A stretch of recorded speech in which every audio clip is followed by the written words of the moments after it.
Friends,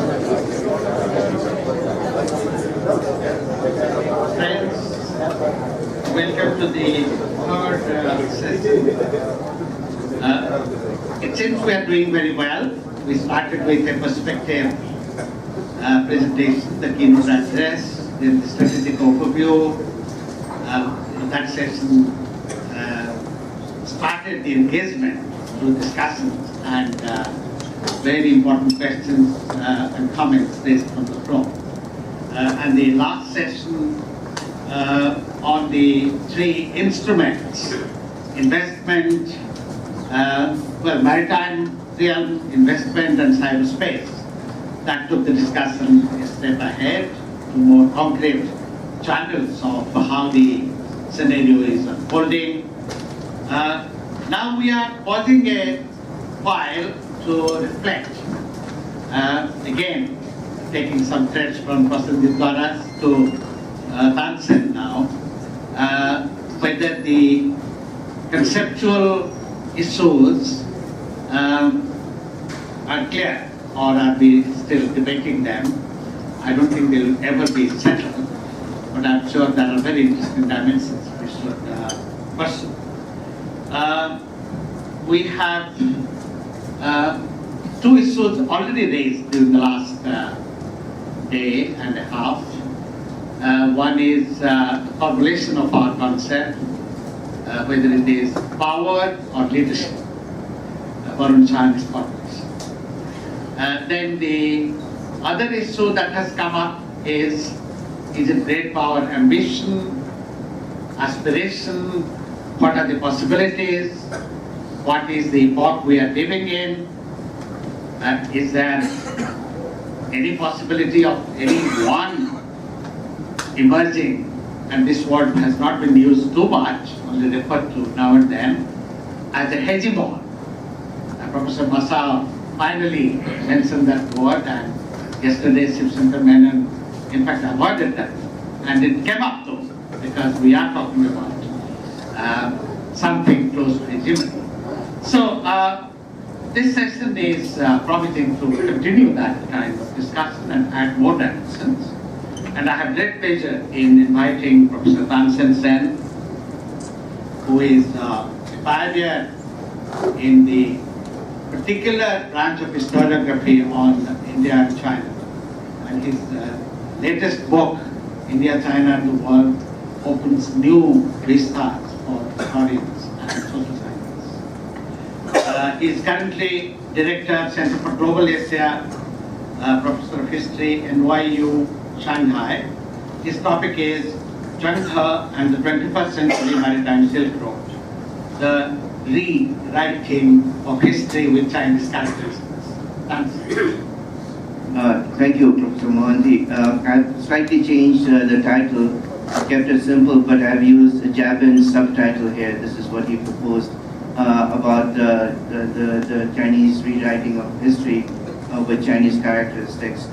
This is a book project that I'm working on with Jeff Wade, and looking at how the Chinese voyages during the Ming period are important to understand what was happening in the Indian Ocean, but also the writing of the history of Zheng and how it is presented to both domestic and foreign audiences. So this is the later part of it, the historical aspect of looking at Zheng and his mission.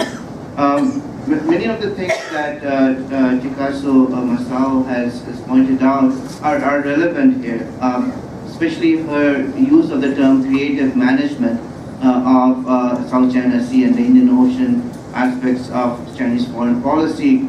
Here I want to emphasize the heritage aspect of it, using Zheng as a means to claim territories, but also the ways in which these notions are created, propagated, and then disseminated among both the domestic audience and the foreign people is one of the important aspects. The Chinese are also doing something related to this, is to discover shipwrecks in the Indian Ocean. That has become an important part of the Chinese Navy to locate these Chinese ships in South China Sea and in the other parts of the Indian Ocean. So these are two very important aspects of their claims to various regions in the South China Sea and the Indian Ocean, invoking of heritage and historical assessment of how the Chinese were there for the first time. So invoking Changhe is an important part, and then here Changhe is invoked for different purposes. This is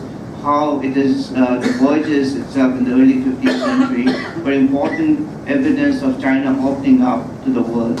And this quote that I'll quickly read, you might say it was the open policy of a sort when Changhe was sent on voyages to the Western Oceans by Emperor Chengzu of the Ming Dynasty. But the Ming Dynasty began to decline with the death of Emperor Chengzu. This is related to the open door policy, and it was, I have to use this one here, said by Deng Xiaoping in 1984 when he was opening up China.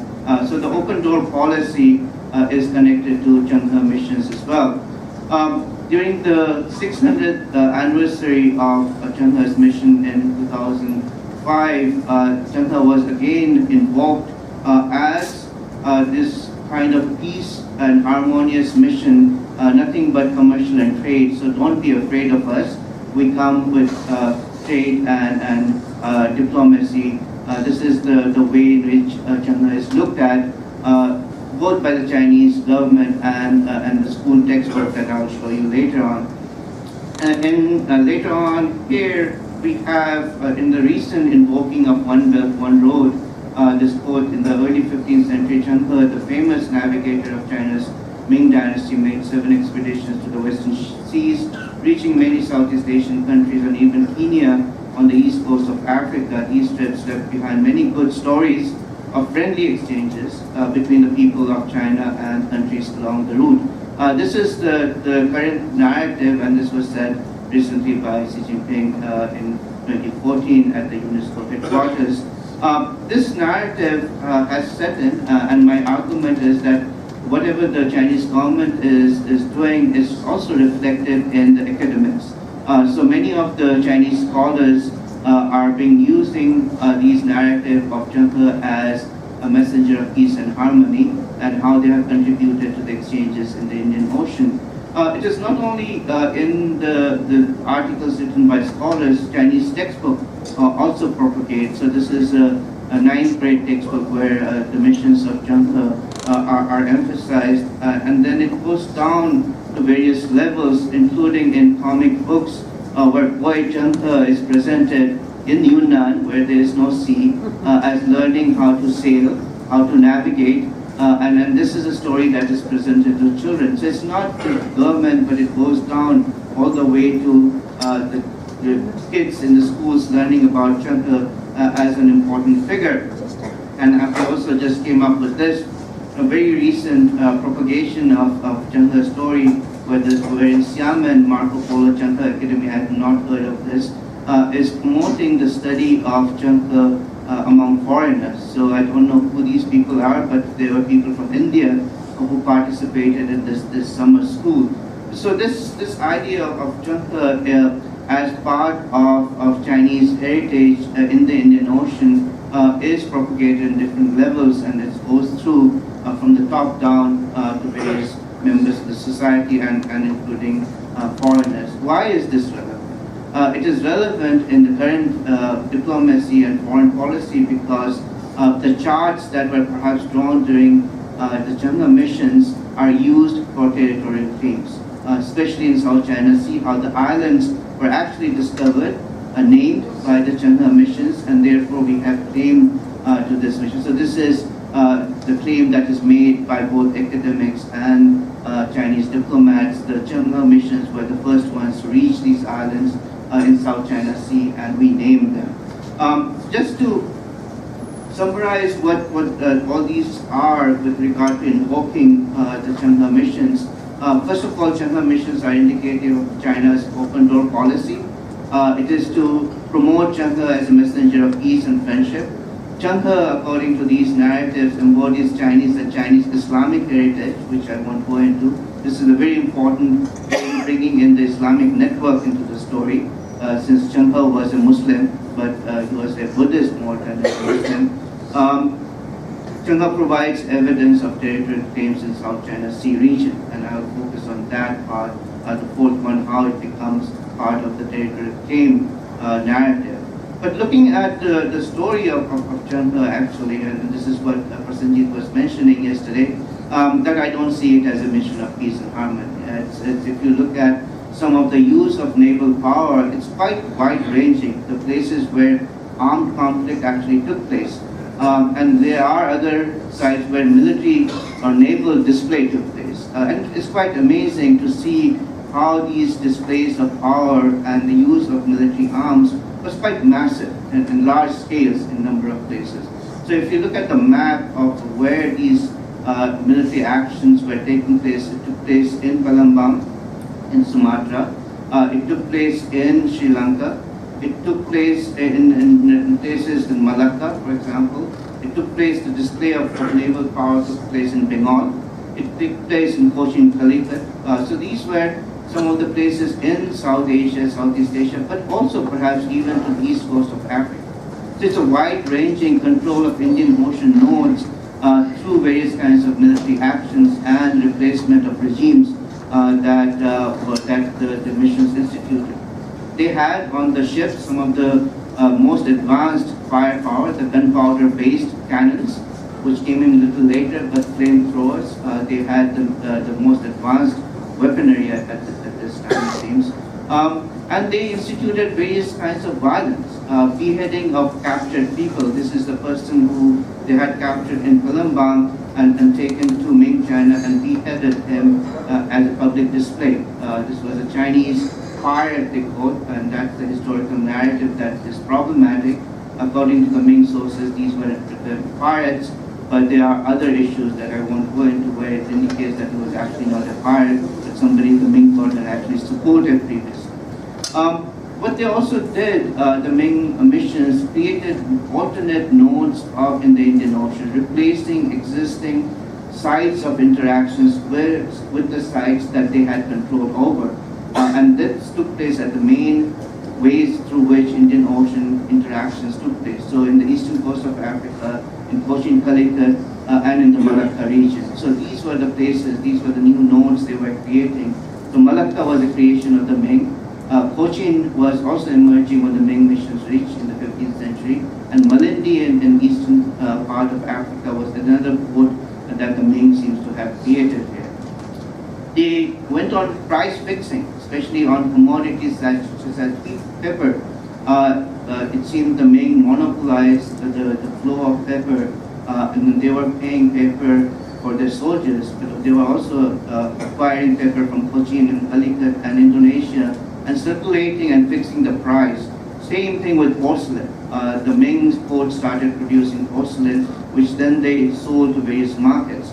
They controlled the price mechanism as well. So it was not just the military control of certain places and nodes, but also price fixing. So economic domination seems to have taken place during this time as well. Now, how does all this relate to Chang'e and the territorial claims that they make? So the real issue with Chang'e missions was they were neither peaceful nor harmonious. They were quite violent and also showing hegemonic tendencies at that time. Now, in part of claiming these territories in South China Sea in particular, they would insist, and this is the argument they have been making, they were the first ones to record and name many of these sites, including the islands that are in dispute, the first to visit, the first to map, and first to claim. And that's why they had the territorial claims historically on these sites. So they produced maps, these are the Chang'e maps, where some of the islands are named in South China Sea. Also in various parts of South Asia, they show that in the 15th century we had a detailed map of these regions. We named the islands, that's why those islands belong to us. That has been the claim that they're making. In reality, however, if you see some of these earlier Chinese records, that is not so. Lankasuka, for example, in the Malay Peninsula, you see at the very bottom, it was paying tribute not to the Chinese, but to Srivijaya. It is very clear that the islands and the people in South China Sea had different agenda and different kinds of relations than what the current academics and the politicians argue about the Ming presence in South China Sea. If you look at some of the names of the islands actually that the Chinese write on their maps during the Ming sources, they're actually reconstruction of Malay words, not Chinese words. These names are transliteration of Malay words, sometimes Sanskrit words. So it's not that the Chinese named them first. They were actually borrowing the names that were being used by people in South China Sea, and they were sometimes Malay of origin or sometimes Sanskrit in origin. And we also know from the famous Chola raids, the Chinese were not the first ones to be present in South China Sea. The Cholas were there. So the claim that they were the first ones to arrive in various parts of South China Sea, it does not stand to the historical scrutiny. The Indians, the Malays were already present at that time. All this changes with the idea that China had lost territories, and this is where the 9-dashed lines come in. The origin of that is connected with Changhua Mission. These were the places that Changhua missions went to, and they basically claim these lines because the Changhua missions created, interacted, controlled many of these sites. This is a map from the Republican period, 1920s, but this is based on relooking at Changhua missions. So the direct connection from the Ming times to this 9-dash line during the Republican times that's arriving. And then here, many of these islands and so forth are being claimed by saying, again, invoking Changhua and the maps that originate, but the maps most likely were created by Arabs and the navigators were not Chinese. But these feature into the claim. There is a connection between what they are claiming now and the historical portrayal of the Changhua missions that the Chinese government, the academics, and then propagated to the general public takes place. Now, let me just conclude, since we have just 15 to 20 minutes here. 5 minutes, I think. The Changhua mission, Changhua himself is presented as a national hero.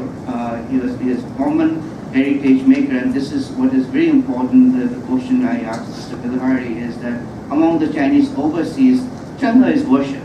He is not just a hero, he is a deity. And then the connection between the overseas community and mainland China is used through the Changhua, emphasis on Changhua as somebody who created these networks in the overseas communities.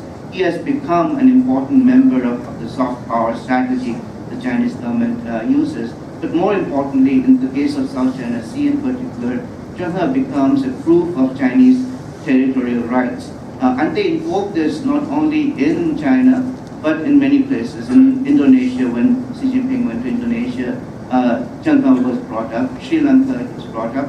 And then the Chinese also, this is for the naval people present here. This is a Changhua frigate. Changhua frigate was created, and then these ships goes on to different sites, propagating the narrative of Changhua, and it came to India as well.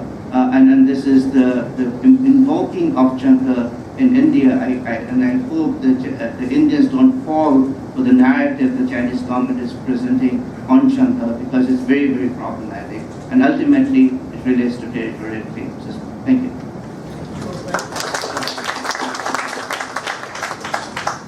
That's a very powerful, evidence-based formulation, problematizing the existing literature on Changhua and contesting Chinese official use of Changhua as proof of their territorial claims. Thank you very much. Next we go to another scholar, India's top expert on the Himalayan region and the Central Asian studies, Ambassador P. Stocker. Thank you, Chair. Well, I'm not a student of the topic that Buddhism and China's foreign policy. I'm not a student of Buddhism, and I'm not a student of China either. My qualification is that I'm a practicing Vajrayana Buddhist. And while I was in Central Asia, I was able to learn a lot about Chinese Buddhism, which is not so much of a Vajrayana, but it's more of a, the Avatar Sutra, the Saka, from the Saka's period, the Kushanas. a lot more different from the esoteric religion that we practice. So I have little idea about what Chinese Han Buddhism is about. And today we are talking in terms of how Buddhism is important for China aspiring for great power. And yesterday when we were talking about the correlationship of power, the only missing point in China is the spiritual balance of power. They have the economic, they have the military, they have the political, but the spiritual balance of power, which is what the Chinese are trying to fill up. And we need to be very, very watchful about that. In fact, they may be ahead of us in many ways. I remember when reading some literature on the Chinese master, Jing Sung, who was a powerful master of China, Pure Land Buddhism sect, who says that China's intent to realize its economic and political destiny failed compared to the urge among millions to accomplish their spiritual fortune. Now, this is a reality on the ground, irrespective of what the Chinese propaganda inside or even from the outside the Western world talks about. The underlying, the underpinning of the Chinese society is still based on the Taoism, Confucianism, Buddhism, but within that, Buddhism, of course, the next point. What is actually driving now urge for quest for religion or spiritualism is the economic prosperity and affluence. Thailand, which happened in many other places in Southeast Asia. So there is a linkage. I remember in the last 2 years, hundreds of the Chinese called me to supply handmade tankas. And I said, why? I want to become rich. I want to improve my longevity of particular gods and goddesses made in China, India, or Nepal. So there is a swelling number of practitioners now. 1977, the official was about 100 million.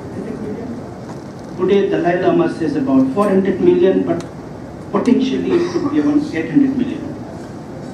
Leave the minorities, but within the minorities, the Mongols and the Tibetans are also Buddhists. Leave the Christians and the Uyghurs. The rest are potentially Buddhist.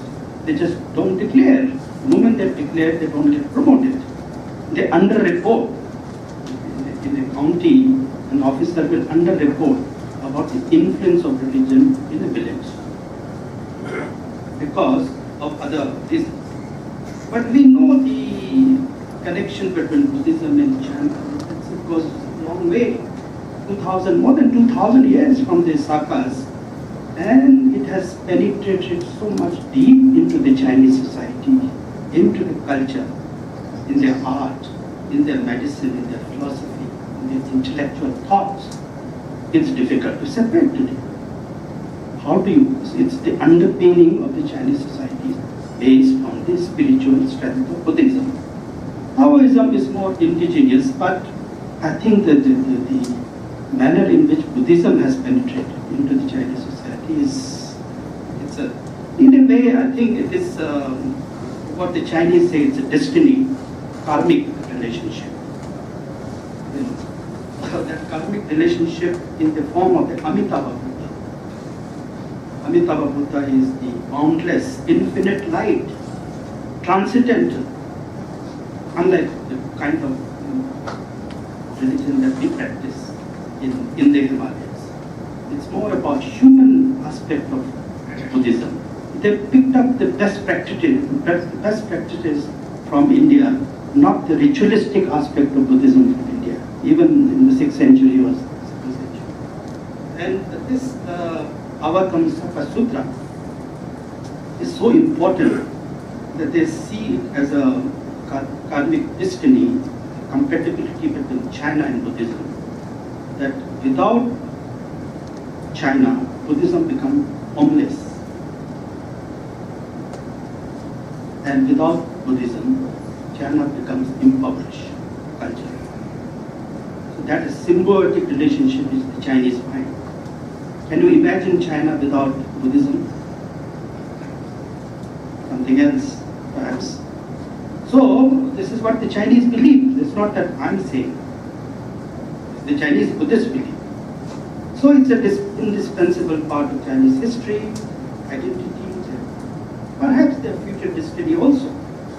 And again, I think it's not sufficient to just simply go by official statement and framework. We know that Mao did not encourage Buddhism, a religion useful for domestic purpose. But if you recall, in 1953 it said the Buddhist Association of China was formed in China. In 1955, the Chinese sent relics, Buddha relics, to Myanmar. 1956, Mao was alive. Zhou Enlai sent the Xuanzang skull relic to India to give to Nehru through the Dalai Lama on the 2500th anniversary of the Buddha Purnima. So, even during Mao's period, Buddhist diplomacy worked. And then, of course, post Deng Xiaoping, post Mao, since 81, you have Jiang Zemin talking about harmonious society, socialism with Chinese characteristic, and a spiritual civilization, and all these things have been discussed, and religion has been used in a political discourse. And who didn't have, of course, talked about soft power. He used Confucianism also, but ultimately landed up to Buddhism. Confucius Center, some 140 countries they opened, but today I believe most of them are being now funded, getting closed. It's not selling. So what is that? Think about Buddhism, which according to the Chinese, Buddhism is not a divisive religion.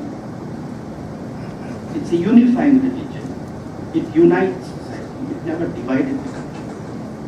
Even though it is a foreign ideology, and you compare yourself with other foreign ideologies, for example, in our case, Islam came from outside, but it divided our country into three pieces.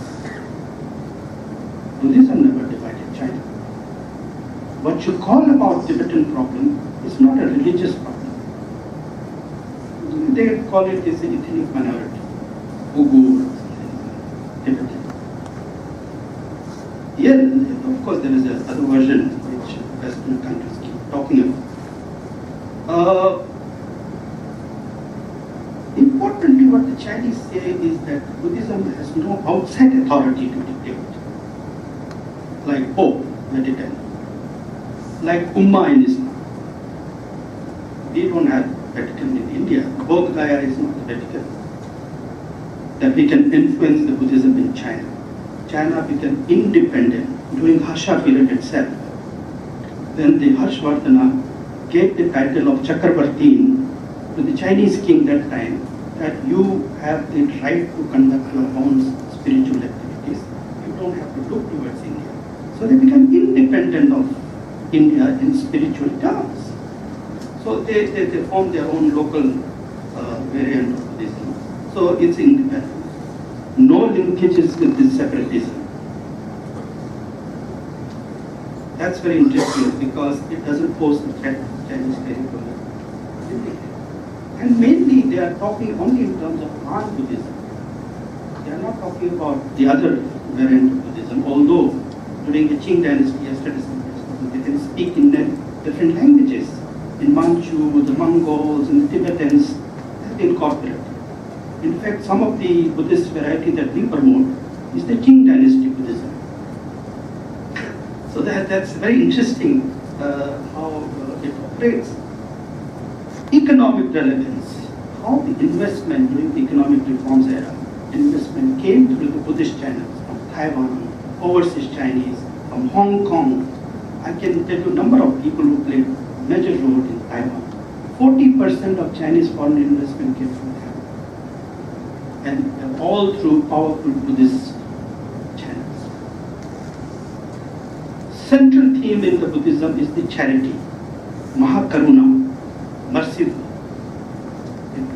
This is where the Chinese Buddhists talk about. And this is how the Buddhism played a role in the disasters, in the famine, earthquakes in China, and the party could not do anything but to accept. Charity is so important.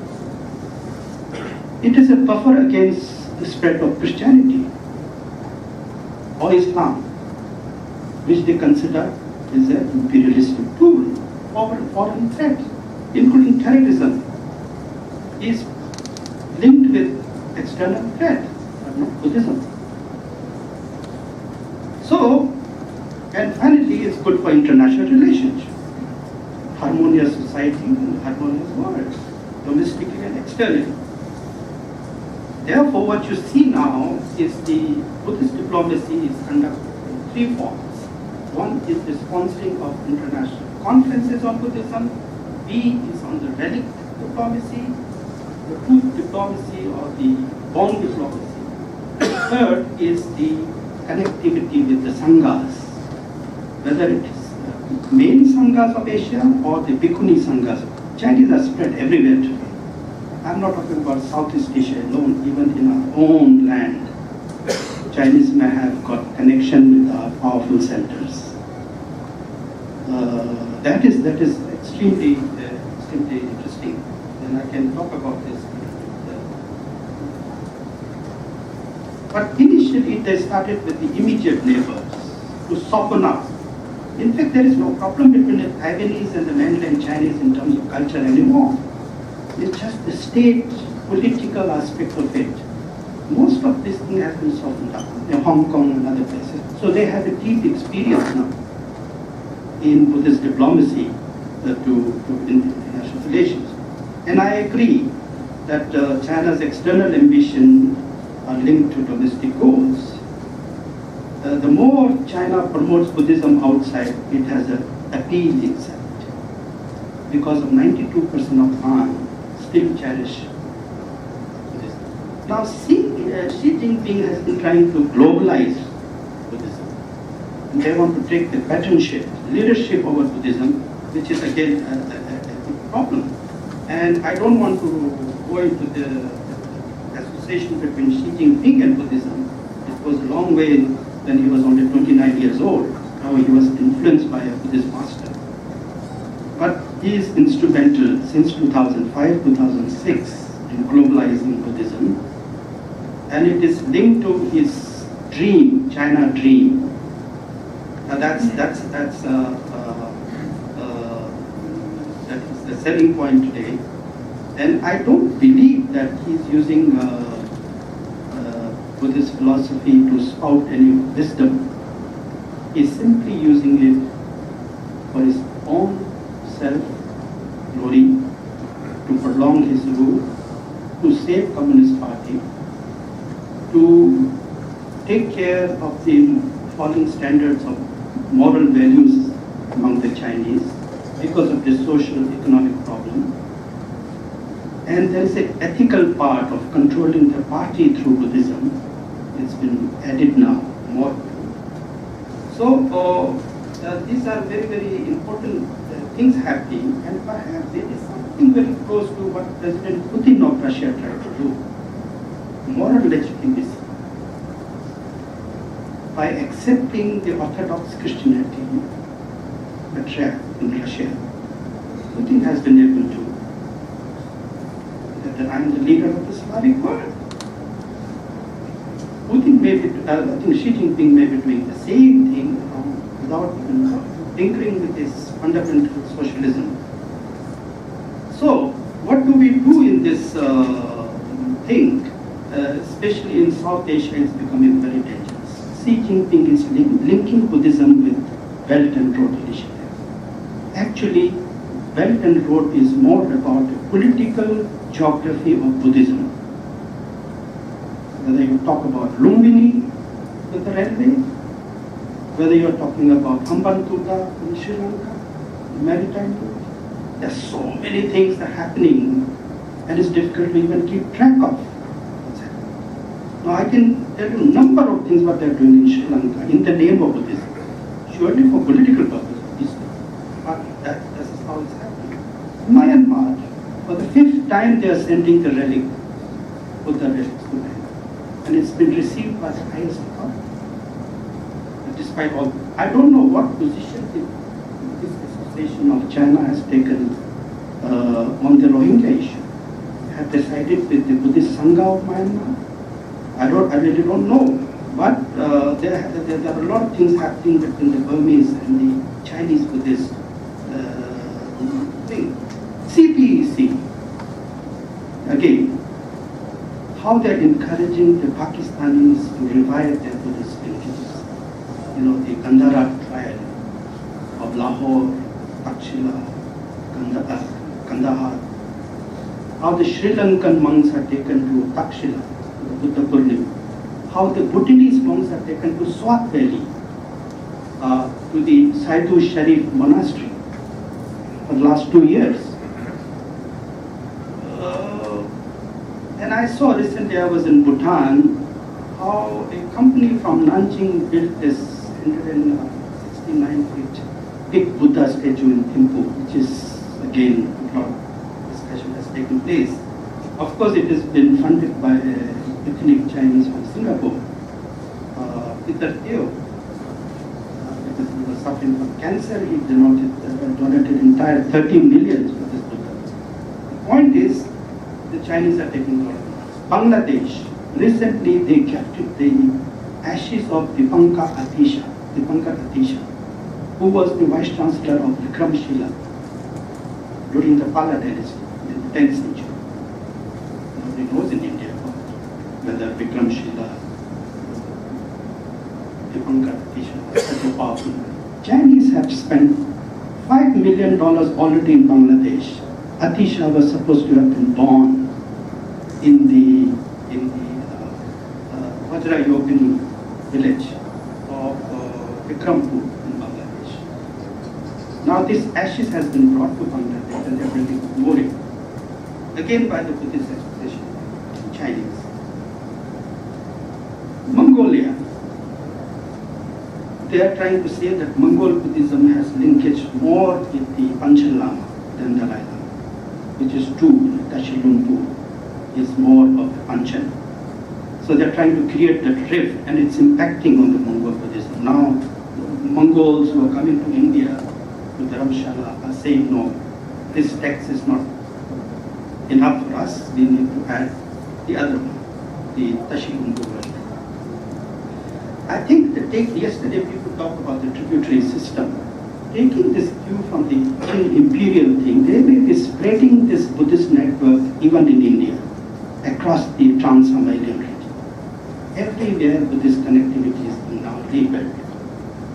That is again re-employing the instrument of Lamaism. Lamaism is not Buddhism. Lamaism is a political system and network which was used by in the imperial court for a very long time, not just by Qing dynasty, even Yuan dynasty of the Kublai Khan period. They have been using Lamaism as an instrument of diplomacy to spread Chinese empire. So, and thirdly, the most importantly, there is a starting of a doctrinal merger between the Han Buddhism and the Tibetan Buddhism. The Chinese of late have started respecting the Tibetan hierarchy. Chinese Buddhism do not have hierarchy, like lamas and Tulkus and this and this and that. But they want to exploit the devotional potential of the Tibetans. They may have destroyed Tibetan Buddhism, but they want to use the same resource to rebuild their connection. And this has started with the arrival of Karmapa. Karmapa started teaching in Chinese. He keeps a Chinese translator now, all over. He's not here in India now, but he continues to do that wherever he is. So there is a signification of the Tibetans exiled also in India. And the mixing of rituals, songs, music, chants, all these things have been now. Now for India it's a concern, surely. And I don't think that we should be disowning Buddhism, which we do normally see it as a subsect of Hinduism, which is a powerful problem, and political adjunct Buddhism is a political action is something problematic. It can be counterproductive. I think as the home of Buddhism, the world has a lot of respect for us. And if you try to politicize in the name of containing China, then perhaps we might lose that space. People already started doubting Southeast Asian countries. What is your intention? You were not interested in Buddhism. Suddenly now you're doing a lot of things. In the last couple of years, something has been done. But unless we go into the core philosophy of Buddhism, the devotional aspect of Buddhism, I don't think we can compare ourselves with China, where the millions of people actually practice Buddhism. And here we don't have that kind of. The only way that we can actually work on faith is to own up the Chinese Buddhism, show our potential of a growing number of Buddhists inside China, which I think Prime Minister Modi tried to do in the beginning. But that project seemed to have been hijacked. Who hijacked that problem? When he went to Xi'an in 2015 or 2014, he tried to do that. But today there is a different thing which is happening. And I don't know. Nalanda was a good opportunity, but I don't know what is happening to Nalanda. They again lost, I believe, the English literature professor is the vice chancellor. Lumbini would have been a good thing, but we abandoned long time Lumbini. Now the Maoists come again. Oli is not going to, he might revive the 3 billion project now of Lumbini connecting with belt control. So things are quite, maybe we don't have a Sangha. Buddha doesn't exist, of course, but we don't have Dharma either. But the Sangha we have, but I don't know, it is that Sangha. But it is a Sangha is very important. And without Sangha, a democratic, secular nation like India cannot play Buddhism. Sangha is very fundamental to all the Asian countries. And I don't see playing politics in Buddhism can be very, very dangerous. And that is why we are never united. A, between the Theravadas and the Mahayanas, and B, with the Buddhists and the non-Buddhists. Tibetan versus non-Tibetan. A whole lot of problem that has going to come up. I believe we have already spent about 30 crores in trying to revive in the last 3 years, but I don't see too much of achievement from this countering China through Buddhism. It's not happening. Thank you. Thank you. Thank you very much. The last part was Buddhan Saranam Gacchami, Dhamman Saranam Gacchami, Sangham Saranam Gacchami. And that was the context of his Sangha discourse. And it's an extremely important formulation to recognize the multidimensionality of the Buddhist tradition and the critical role it has played in self-articulation of Chinese culture and the political use from time to time. And how in China today, this notion of soft power doesn't comprehend what all the dimensions that Professor Snodden is talking about. Thank you very much for that contribution. The final presentation is by, we can say, Ambassador or Professor Richard Rigby, who has spent, in fact, a lifetime in Asian studies, Chinese studies, first as a diplomat, Australian government senior civil servant, and then from 2008 in ANU in charge of the China Center, and has visited ICS a number of times, and we welcome you again, Professor Richard Rigby. Thank you very much. Am I audible? Yes. Good. I apologize for now returning us to the red dust of the secular world after this fascinating presentation. Happy to hear more. But Professor Stockton did actually mention Xi Jinping. It's Xi Jinping that I'm largely going to talk about. Now, if there was any doubt prior to the 19th Party Congress about precisely where he stood, there would be no doubt whatsoever now. Clearly, he's the man who's absolutely in charge. Rather than primus inter pares, he's the primus sine pares, without equal. He's got his thought in the party constitution. And this is certainly, so it looks like he's going to be in charge for quite a long time, whatever he actually holds. It's one of the defining features of the new era, which is one of his expressions. That means that what he thinks and what he says, for that matter what he dreams, has particular salience for anybody seeking to understand where China is going and how that might impact on the rest of us. Things may work out otherwise. I think the only thing that's particular about China is that it's unpredictable. Lacking omniscience, I think rational calculation should be made understanding that Xi is going to be with us for quite some time, and therefore his views really do matter. One thing we know about Xi is that it attaches a lot of importance to history. This hardly makes him unique amongst his countrymen. Confucius edited the Spring and Autumn Annals, the unnecessary records of the grand historian. Shiji is one of the great works of Chinese literature. Every dynasty has sought to write the history of the previous dynasty. Currently, the People's Republic of China is spending millions and billions of dollars on writing the Qing history, which its predecessor, Republic of China, did not have the chance to complete.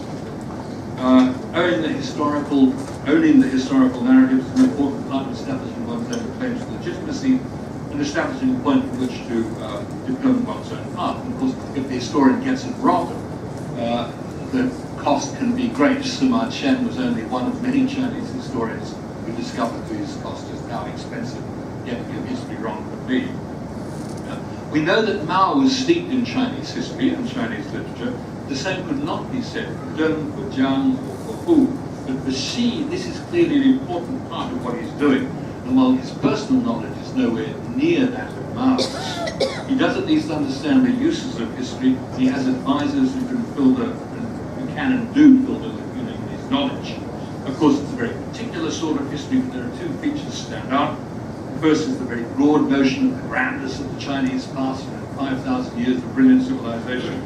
And the second is the equally powerful narrative of China's century, or century and a half of humiliation. But not just humiliation, but the heroic efforts of the Chinese people, eventually successful under the leadership of the Chinese Communist Party, to re-emerge from this harsh trial, strengthened and rejuvenated. Now, many of you will know that the first thing that Xi did after the 18th Party Congress was to take the lads in the Standing Committee of the Politburo off to see the big exhibition at the National Historical Museum in Beijing, the exhibition on the great rejuvenation of the Chinese people. And this time followed the 19th Party Congress. He again took his Politburo Standing Committee down to Shanghai to the site of the first meeting of the Chinese Communist Party, and then off to the Red Boat where that meeting continued. So here we have very nicely encapsulated the message that China has been humiliated and badly treated.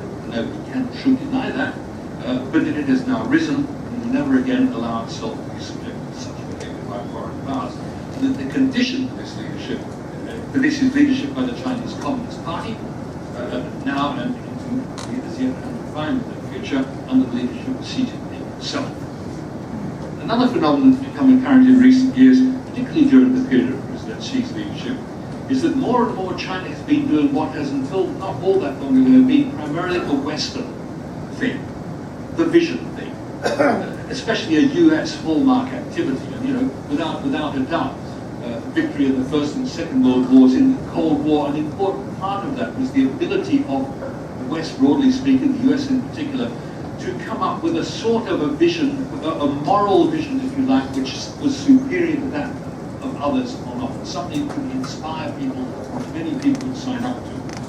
But since with the ending of the Cold War, the collapse of such notions at the end of history, the unipolar moment and so on, attempts to re-articulate this vision, whether it's the TPP or the pivot or the rebalance, have largely failed in practical terms and also I think in imaginative terms. And it's precisely at this time that we start seeing the Chinese, especially under Xi, talking about things like the China Dream, Community of Common Destiny, which is now translated as shared history, peripheral diplomacy, all those sorts of things, and no more probably so than the Belt and Road Initiative, which arguably includes all these other ideas, as well as playing its part in the other big idea already, the great reunification of the Chinese people.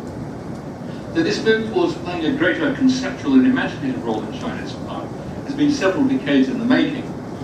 One of the notions is the notion of discourse hegemony, that you have to grab hold of the words and the concepts.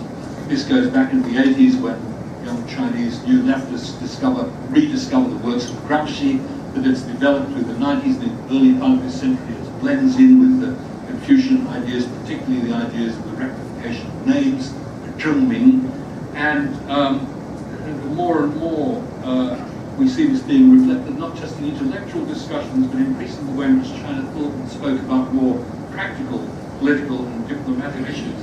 Chinese policymakers increasingly understood as part and parcel of China's striving towards the fulfillment of the goals of wealth and power.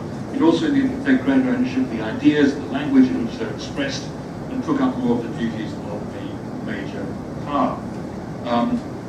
Of course, for countries that have been used to being the ones who put out the big ideas and do the vision thing, it's rather uncomfortable seeing these Chinese starting to do it. And I think that's one of the reasons, certainly it applies in Australia, I think in the US, one of the reasons for discomfort about the Belt and Road. And of course there are other ideas as well, and other issues as well. And I'm very aware of the caution held by many people in this country about the Belt and Road Initiative, but it's a caution that's shared by at least some, including influential positions in Australia.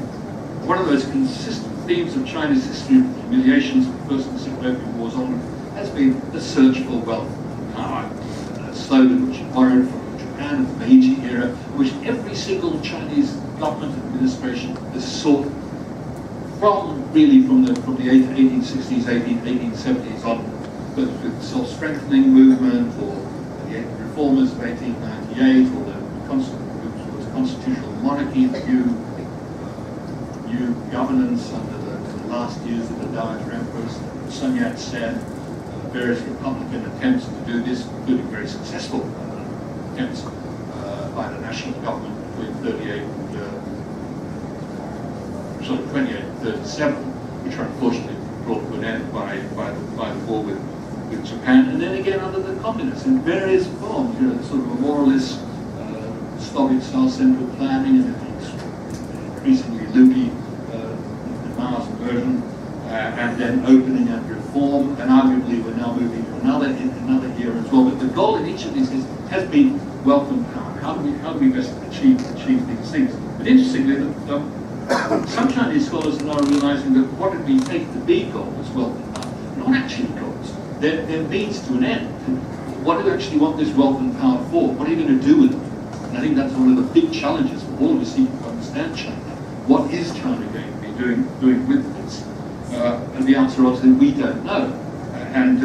But Xi Jinping thinks he knows, or at least he knows what he wants. So we now need to turn to those passages of his long speech to the 19th Party Congress, which will touch on issues related to China's international presence.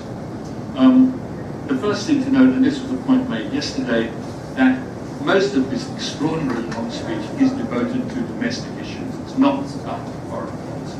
We constantly need to remind ourselves about the fundamental importance of domestic drivers in China's foreign and external security policies.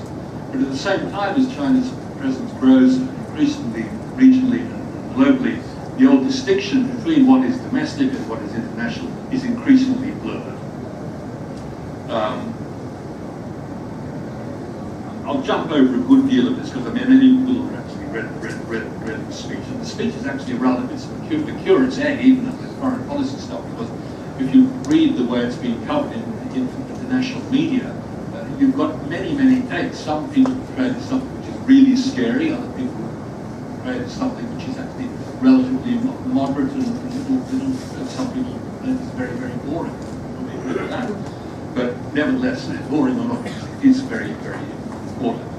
He enumerates the achievements of the previous 5 years, and that's comprehensive efforts in pursuit of major country diplomacy. And he gives all the examples of the things that they have done there. But at the same time, he points out that China's status as the world's largest developing country has not changed. In the second section, the New Era, historic mission of the Chinese Communist Party, he again goes through the 5,000 years of brilliant history, the litigation. Then he says, today we are closer, more confident, and more capable than ever before, making the goal of national rejuvenation a reality.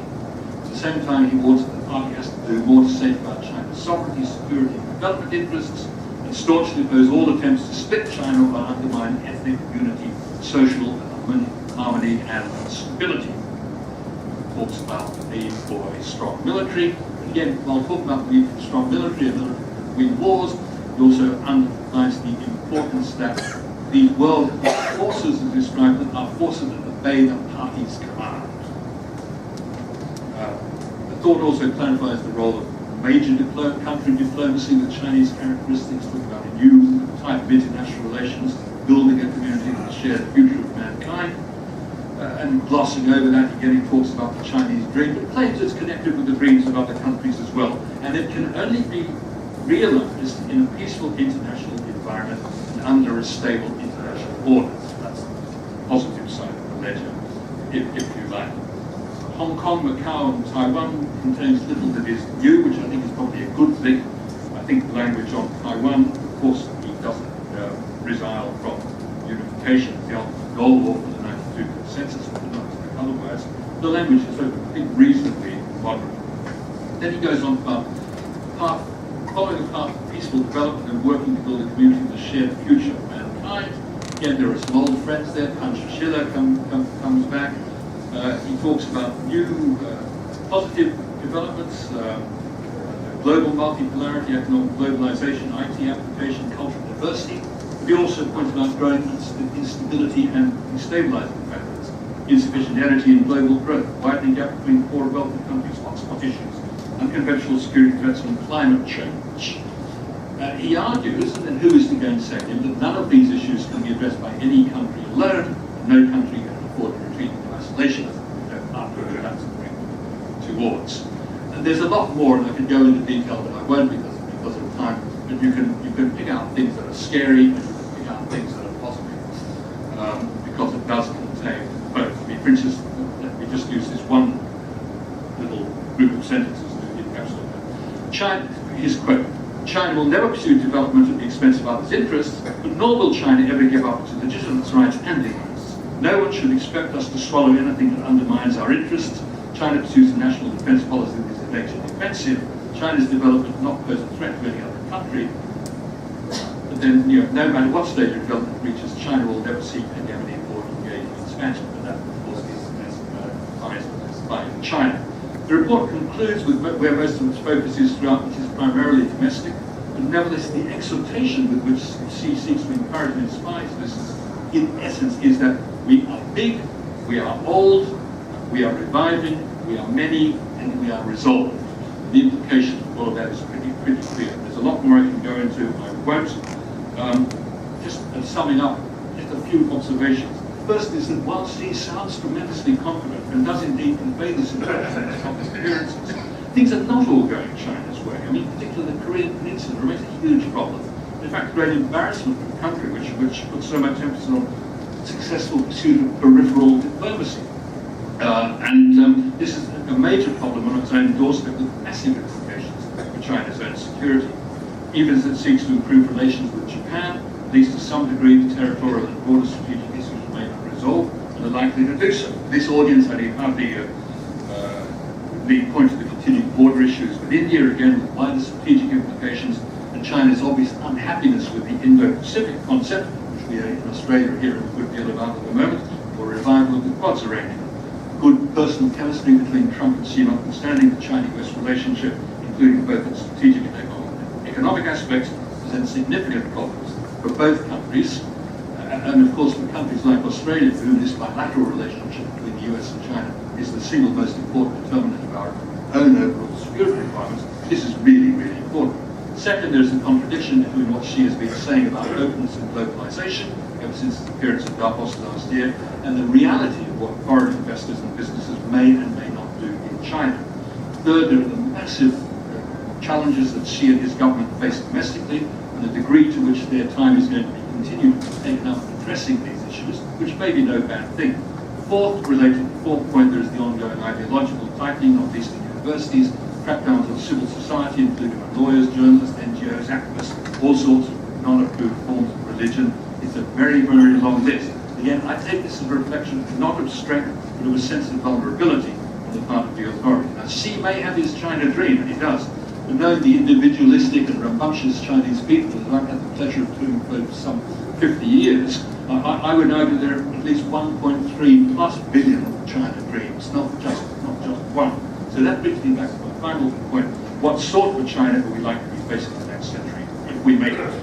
Xi makes a lot out of history, but as a historian or an ex-historian or would-be historian, my feeling is that actually history is not going to tell us too much about how a more powerful China will impact on the region and the world, notwithstanding brave and worthwhile attempts to do so.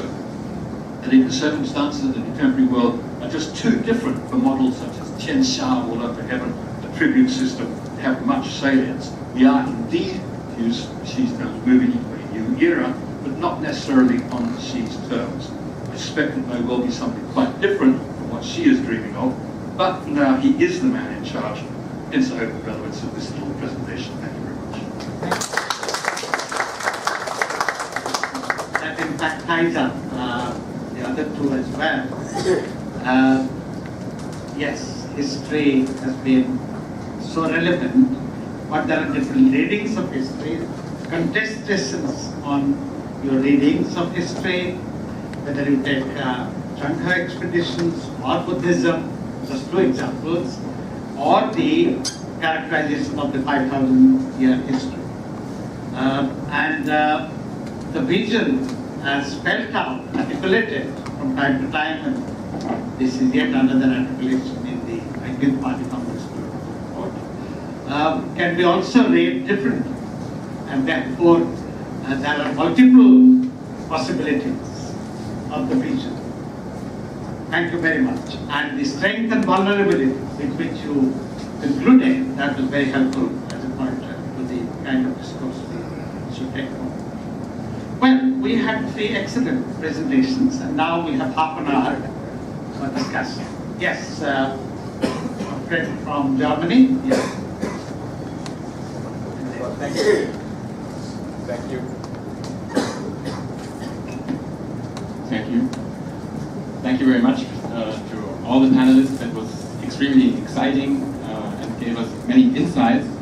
And I think it gave also a fabulous response to the question set out by Ambassador Menon at the beginning of the discussion we had in the session before. If I remember correctly, the question was, what is in fact the difference between the US and China when it comes to the international rules-based order? Both sides make use of it if it serves their interest, and they go beyond it when it is seen also as a necessity. And listening to the 3 panelists, I would say, well, there is a huge difference because the US, after World War II, has set up the international order, the rules-based order, had a vision and a model and an offer for the world where every nation somehow finds its place, whereas, if I understand correctly the panelists, I have problems in seeing any vision or any model or any world order where each of us would find its own place and its own role. It's more about the China dream. It's China, China, China. But where are the other nations in such an order?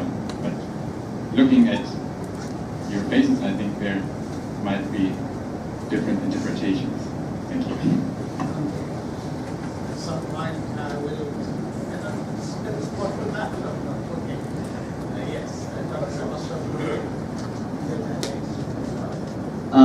Thank you. I think first thing I want to really say is thanks to the organizers and thanks to both the morning panel and this panel I learned a great deal. My name is Ashok Gurung. I happen to be from Nepal, but based in New York. I happen to direct a very small center called India-China Institute at a place called the New School. And I think perhaps, I think I would really frame my comment and in some ways a call for thinking slightly differently with an understanding that this is a rather very unusual mix of people. We have some of India's highest and most celebrated policymakers, leaders, thinkers on China in this room, as well as some of the world's top scholars who happen to be from of Indian origin, who study China very closely. They have to be the same. There are a couple of centers who have been at the forefront of thinking about China systematically. So I think at the risk of offending a little bit, I just one thing I hope even though this is the first India Forum on China, I do hope to see China scholars in the room in the future. I think perhaps it's an indication of some particular considerations from the organizers as to why they are not here. But I think in the future, I would like to encourage, and hopefully we'll see more of it, because I see that in China. When I go to conferences in China, even of this nature, they are feeling more comfortable having Indian scholars speak in such forums. So I think that produces a lot more interesting conversation that I feel could have benefited from this particular gathering. So that's one comment. It's not to criticize, but just a hope. The second thing that I think what we're really talking about here is enormity of the emergence of China, the scale, the speed, and the far-reaching implications that China is bound to have. I think there is every reason to believe that the cyber warfare is on. It's not only by China, but others are also involved in that. If we were to look at the spiritual, as well as environmental dimensions of where China stands and how China's role is going to be important, then I think the obvious question is, what do you do? How do we really engage with this story, the biggest story of our times, right? And in this mix, of course, young people matter, right? Even though it's organized in partnership with Goa University, I wish there were more students from Goa University. I wish there were more faculty members from Goa University as well as other universities in the room. It's pretty much the same cast and characters that I see often in these conferences. And the reason why I bring that up has to do with, I recently gave a talk on the significance of interdisciplinarity in Sichuan University in Chengdu, just in LA. And there were about 80 kids from 12 countries. There were 8 or 10 Indian students also in the room. So this is really third tier, perhaps Chinese will disagree with that, place where there is much more robust engagement with India questions, China questions. So I think investing in young scholars, investing in institutions like Institute of Chinese Studies, where they don't have to look for resources to go and study Chinese. They don't have to go and look for resources to really organize these type of gatherings at a far greater, more robust level, I think is in some ways one of the most important tasks. And I hope, with distinguished leaders in the room, I hope that message also gets communicated, that if we really want to engage with China's story in a meaningful way, I think investing in young people perhaps is one of the most important decisions that we need to make as a group. Thank you. Useful suggestions? Yes. Please address the speakers and we choose this by them also. Yes. Okay. My question is to Mr. The Ambassador. You talked about the Buddhism is dividing force, but one would go to Angkor Wat to see how divisive force it was, in relation to other religion, particularly Hinduism. Now that is just side thing. But the main thing I wanted to ask you, which you haven't addressed, can it be inferred that, Buddhism, the spiritual aspect of Buddhism has entered the family level. In the family level, the women are the spiritual leaders, and in the context of withdrawal of state, women would be more spiritual regarding the health issues. They would be worshipping Kuan Yin and all that. So this is a very invisible spiritual power which the government of China would use to send women as peace ambassadors. I mean, is there any thinking in that direction? Thank you. I was not giving a discourse on Buddhism. I was simply giving politics of Buddhism in China. And this is what the Chinese think, that Buddhism has never divided China. Unlike Islam, which has divided India. I mean, that's the comparison I just made it Ankur, but I don't know much about what happened in Cambodia. But in our own thoughts, among the Bodhisattvas that we had in the Buddhist literature, the majority were born in China, which is admitted by the Dalai Lama also. Out of 84, probably 60% was born in China, which means more Bodhisattvas or Bodhicitta, we call it, is the massive witness. Buddha Ishan represents that, where Dalai Lama wished to go all the time, in lifetime. This Dalai Lama has not been there. The bhikkhunis, I think the Chinese nuns have bigger role in China, in every social life, than the monks. But the only point in the current context is that these are all triple accredited monks and nuns. It's not just simply you're a monk, you are accredited to 3 organizations in China. And all these organizations are linked to Chinese Communist Party. So in a way you can say official monks or official nuns. But that's another debate. Let's not get into that. Okay. Next, please. No, sorry, in front of you. Then you there. Okay, go ahead. Thank you for very nice presentations, very educational. And my name is Srikhande, I'm a Navy veteran. I have 2 quick questions, one for Professor Sen and Ambassador Stotan. Professor Sen, you brought out very interesting infirmities within the South China Sea, within the narratives of Zheng, etc. My question is therefore, how are the other nations, including India, Southeast Asian nations, increasing their internal public diplomacy and combining sort of a combined public diplomacy to counter this narrative for all its infirmities? At the end of the day, of course, hard power will matter more rather than the soft power of reinventing history. And to Ambassador Stotan, do you think that at least I feel the collapse of communism in China is only a question of when, not if.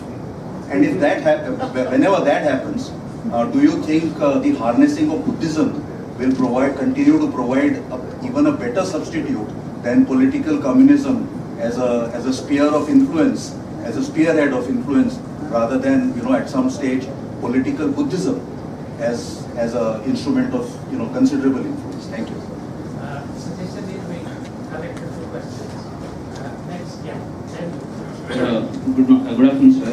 My question is related to Stotan, sir. Sir, the present track to diplomacy is becoming almost all undermined by, and even it's not in a stage to influence the state actors, especially. In such a way, how the religion diplomacy can make more closer to the countries or harmonizing the relations between 2 countries. This is one thing. The other doubt I got in this whole presentation, sir, either historical incidents is influencing the making the diplomatic relations, or diplomatic relations are influencing the history of the 2 countries. Still, it's a contradiction for me. I don't know how to take into this. And if at all we can say Buddhism is in so much of secular has been said indirect way, but Hinduism is more secular than the Buddhism has been to say the recent back we have been gone to yoga diplomacy. But how far that has been taken China is a big question to us. And then even if at all the China can take it in a Buddhism as in a religion way, has to be looked into the way. If Dalai Lama visit to India, what is the response of China? It has been taken only the religious visit or in a way of the state visit. And this is a still contradiction and confusion to me, sir. Please clarify this. Thank you.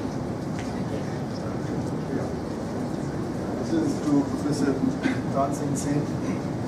Very interesting presentation. You clarified some of the issues that were in the mind about this Chinese visit. Now, you also mentioned that some of the names in the South China Sea area, they were either Malay origin or Sanskrit origin. You did elaborate, if you could, particularly the ones which have Sanskrit ones which have Sanskrit origin. And secondly, you also mentioned brought up this Chola times. The Chola times. You know, the Indian Cholas had a very powerful navy and ship navy and going all over the place.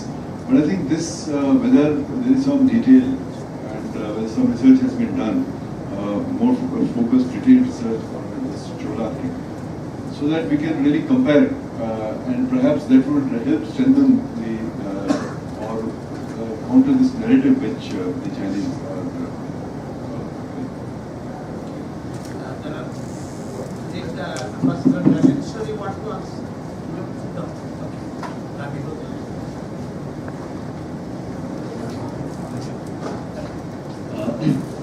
I have two questions for Ambassador Stockdale,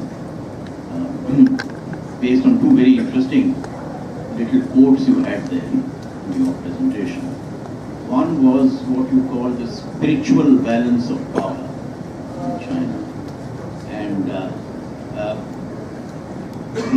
the great hunger for fulfilling of spiritual needs and so on. I see here a contradiction for the Communist Party.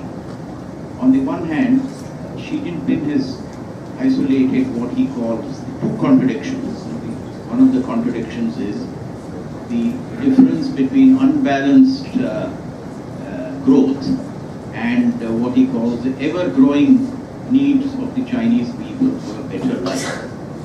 Now, as they improve their material condition, one follows psychologists like Abraham Maslow, when man's immediate needs of hunger, food, security are fulfilled, then they go on to so-called higher needs like self-esteem and achievement. An ultimate need is that of self-realization. So, if she is successful on this track, what he is going to confront is this need for self-realization. These kind of things are going to come up. Now, how is the party going to handle this? Because, as you said, the party member or official cannot admit to being a practitioner or believer of Buddhism. Yet the party is propagating Buddhism on a world scale with soft power. So how do you propagate something in which you do not, supposedly, do not have a belief? This is like a salesman of single malt saying he's a complete teetotaler. So how do you do this? This is one question. The second is that coming to your phrase using the political geography of Buddhism, a very powerful phrase, I think, very powerful. Do you see in this, although you did not spell it out, but I seem to read over here, and I want you to say whether this reading has got some seeds of greatness, that in the sub-Himalayan region, Bhutan, even reopening of Sikkim perhaps, and along the Himalayan belt, Nepal, political geography of Buddhism is to express the propagation of soft power via Buddhism. This is going to impact India. how do you see this playing out, and how do you see India dealing with it, or how would you like to see India dealing? Thank you.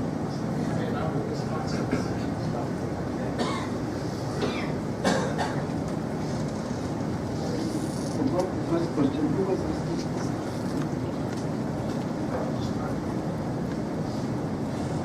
First question was, communism with friends.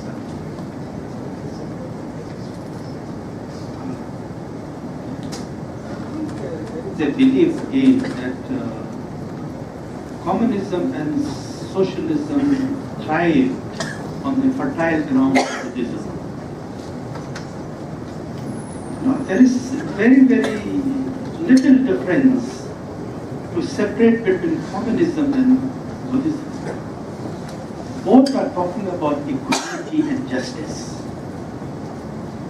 What is the difference between Hinduism and Buddhism is in the doctrine of justice and injustice.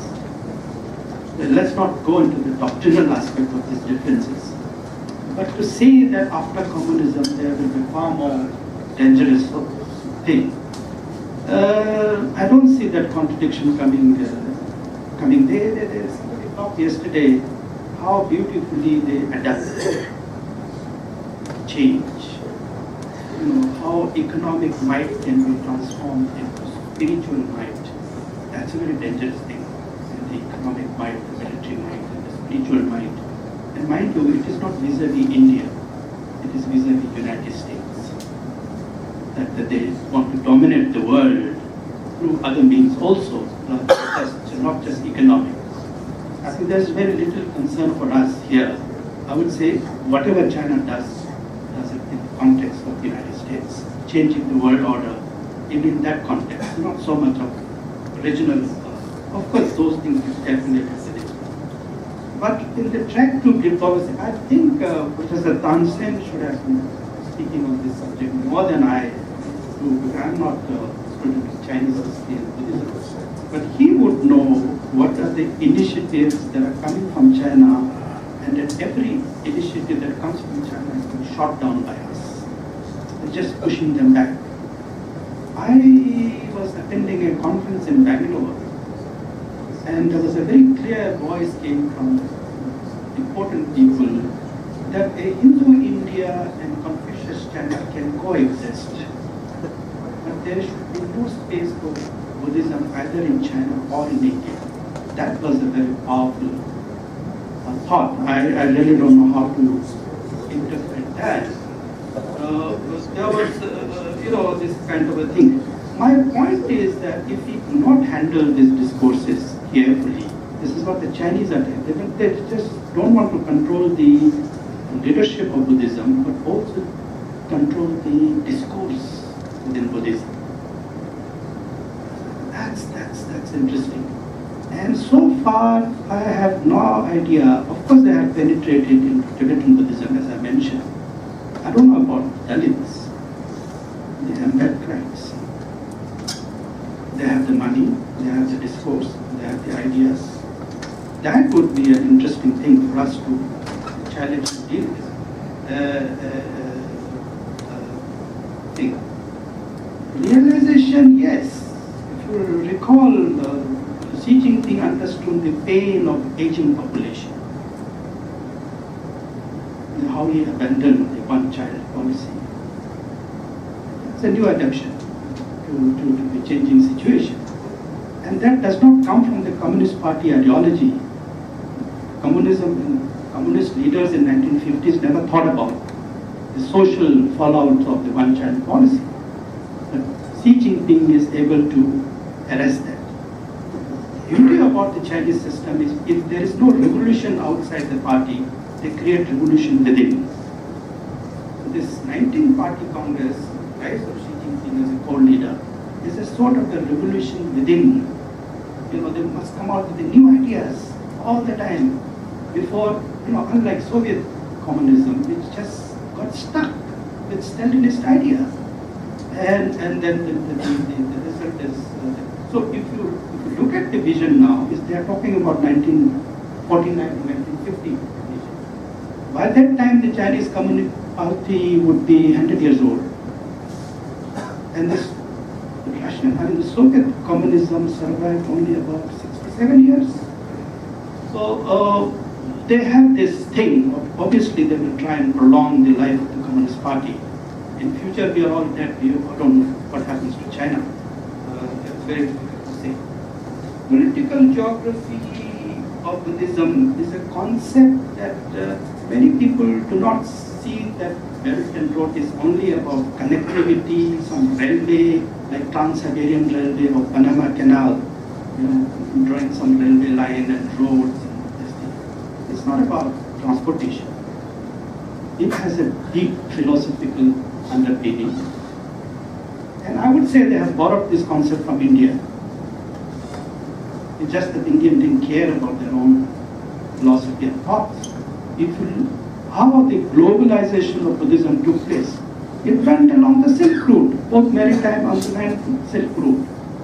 It traveled up to wherever the Far East through trade and pilgrimage. That was a trading route. And they thought, this is a very nice idea. Without military conquest, you achieve certain things.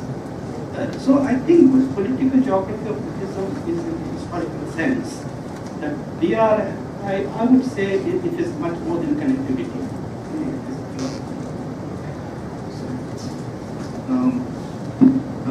On the impact of this Jungha discourse on other countries and the response, unfortunately, Indonesia, Sri Lanka, Bangladesh, even India seems to be accepting of the Chinese discourse.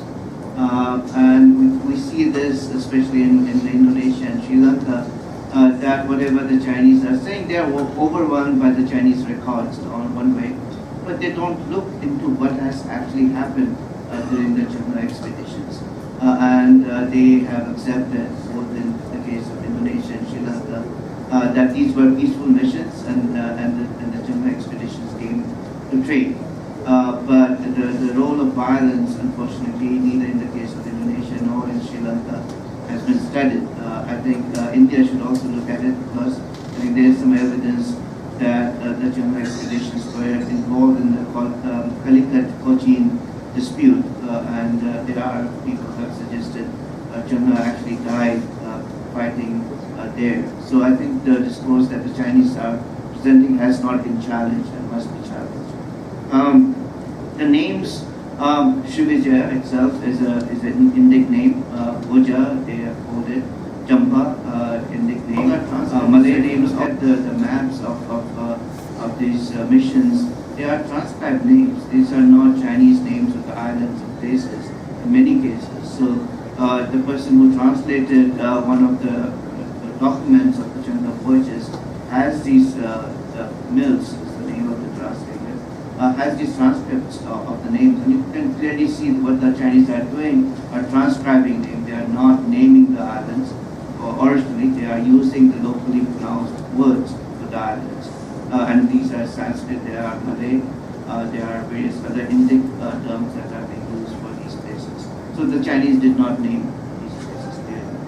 Chola missions, Chola expedition, we did a book in Singapore called From Nagapattinam to Srivijaya, which actually dealt with this expedition of 1025. There's just one source from a temple in Tanjore which mentions the expedition. It names these places in Southeast Asia in the 11th century. Kedah and other places are named under the description. So we can see that the Tamils were aware of these sites and were naming it 400 years before Chandra went there. So I think it's clear that other people, and we are not mentioning the Arabs. Arabs and Persians were also involved in these places. So before Chandra went, these places were all mapped out. The Chinese were not mapping. The Chinese, in fact, I have argued elsewhere, were latecomers to the Indian Ocean interactions. They don't get into Indian Ocean before the 11th century. They didn't have the ships to get up to all the way to Cochin or Calicut before this. It's mostly Persian, Arabs, Indonesians, and Indians and Sri Lankans as well, navigating these places. Chinese are pretty latecomers to Indian Ocean. I think that's all I would mention about Buddhism. I think living in Shanghai for the past 4 or 5 months, and I do Buddhist connection between India and China. I was quite impressed about how common people are into Buddhism.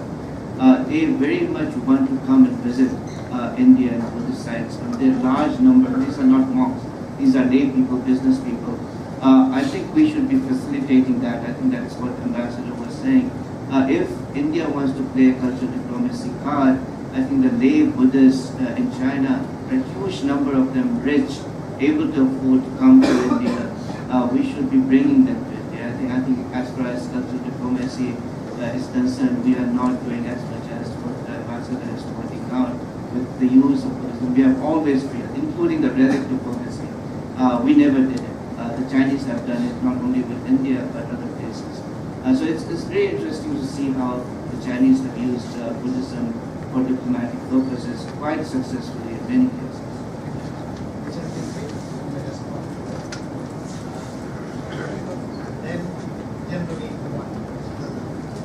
Just, yeah, I'll be brief because I don't want to keep people to their lunch. I don't want to keep myself to my lunch. But on the question about the difference between the US and China, going back to the beginning of the Q&A session, just a couple of points I would make. The first is, of course, that China, at least in any of the official statements, has never said it's going to be, wants to be the leading country. It said it wants to be a leading country. And I think that's perfectly legitimate. It would be strange to be otherwise. But I don't think either it would seek to exercise leadership in the way in which the United States has done. Apart from anything else, it completely lacks that sort of missionary impulse that has made the United States at one level so great and such a bloody nuisance in many other ways as well. I think, China is neither ready, able, or willing to play that sort of global role as the United States has done. It doesn't mean that it's not going to be a lot more prominent in many, many areas around the world. And I think it certainly will be quite some time to come, anyway, probably always proceeding principally from the position of, what's good for China. And again, I don't think that's necessarily a bad thing. I think China, which was possessed of some sort of missionary vision to convert the world, which it lacks, but I think we should hope it stays that way. Having said that, though, I think there is a question: why do we feel a bit more uncomfortable about China? And I think in the end, certainly speaking for my country and many people that I know, it is tied up with the nature of the Chinese party state. Not so much the way in which China treats other people, but the way in which it treats its own people.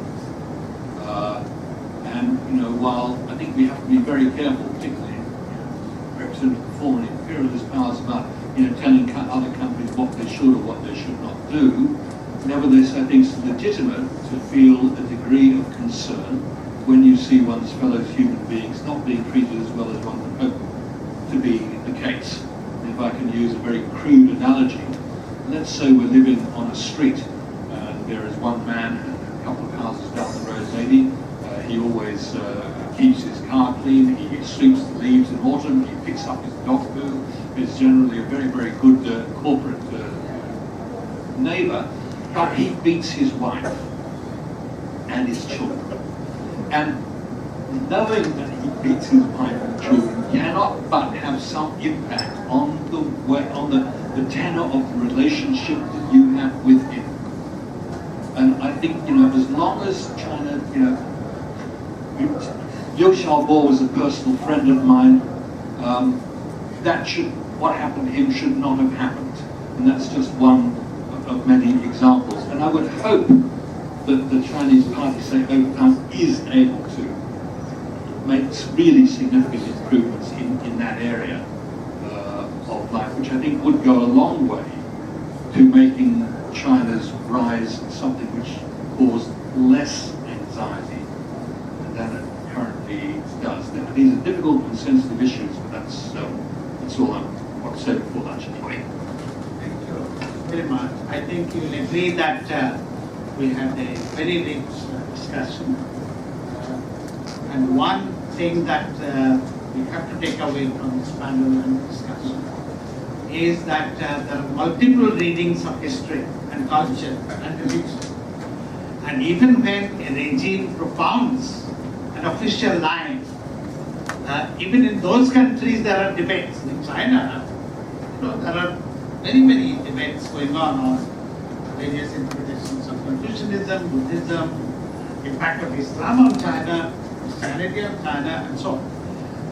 And therefore, I think this new age of multiple interpretations, the new hermeneutic age, I think we have to be cognizant of these debates and therefore not accept any formulation, even when it is backed by power and huge resources, without question.